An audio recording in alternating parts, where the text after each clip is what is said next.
Hello everybody, it's Tim again. I figured I'd do a movie review for the movie Cloverfield because I've been planning on doing it for a long time because I did 10 Cloverfield Lane a long while back. If you want to know my thoughts on that one, just go ahead and check out that review. Now, for Cloverfield, directed by Matt Reeves and produced by J.J. Abrams, this film had great marketing where it was like a mystery of what was destroying the city.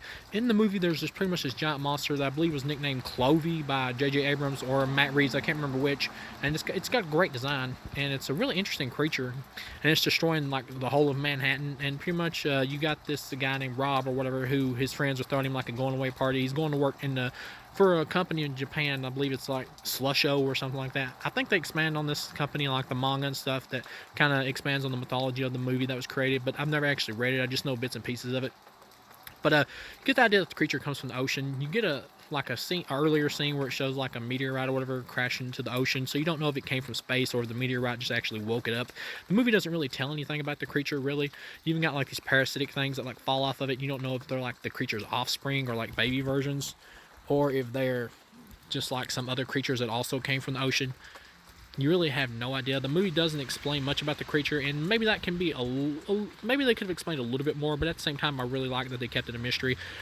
Another thing is that this movie's not really about the monster, it's just kind of the driving force of the plot. But the movie's really about like the civilians, the people who are like trying to escape the city, and the guy is trying to like reunite himself with his ex-friend or whatever who they slept together once and then broke up because he has to leave for his new job in Japan.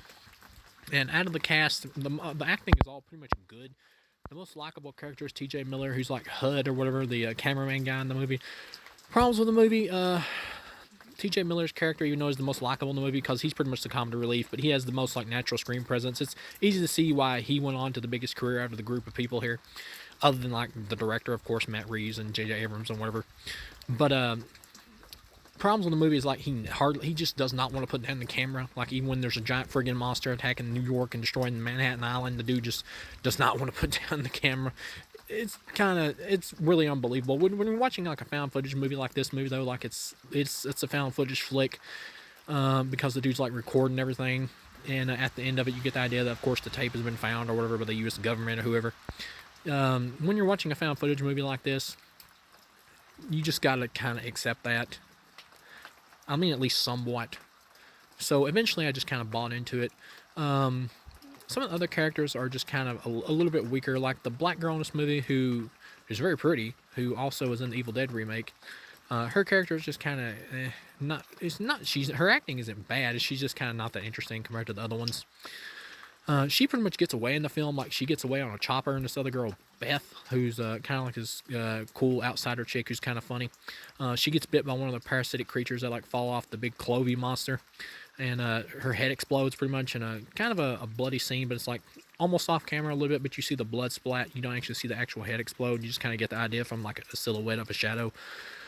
The movie's not like really overly gory or anything, but it's a monster flick. Some people might be a little upset because, once again, like all monster movies, even though the humans are fine here, the monster is still more interesting than humans. And the new Godzilla movies and stuff kind of have this problem too. Just like the creature's just more interesting, so you naturally want to know more about this creature. All in all, I'll give this movie 4 stars out of 4. Once T.J. Miller gets killed at the end, like he actually goes back for the camera, and that's what caused him to get killed. That was kind of stupid. There's no way the dude would go back for the camera in a friggin' monster invasion. Once again, you gotta kind of let that stuff go just a little bit in a found footage flick.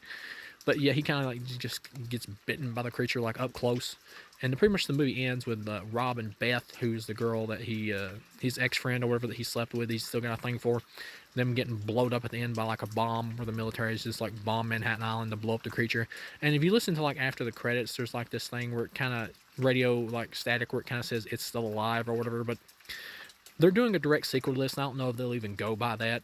That was probably just thrown in there at the last minute when they originally made this film, because in case they did get a sequel, they might have something to go along with. But instead, they chose to do like a totally different thing with this franchise and just do like anthology movies about different stories, like sci-fi style creature stories or whatever. And just totally went in a different direction, which always surprised me, because this first movie I'd give it a 4 out of 4. Despite its faults, it's a great monster found footage flick, which is a really neat idea for a movie.